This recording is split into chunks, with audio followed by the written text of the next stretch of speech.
La composition de la membrane cellulaire, c'est à peu près 70% de lipides, 30% de protéines, mais cette composition est variable d'une zone à l'autre dans la membrane d'une seule cellule.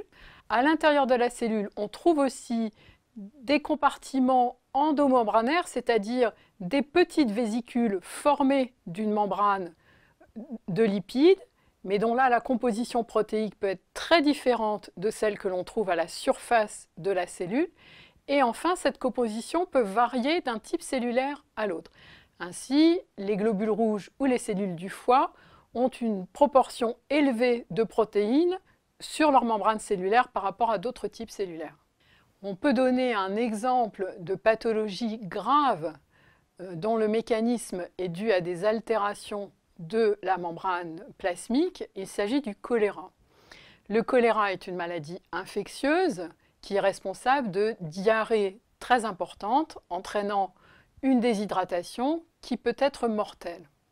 Sur le plan physiopathologique, ce n'est pas la bactérie qui est dangereuse, mais c'est la toxine qu'elle sécrète dans le tube digestif.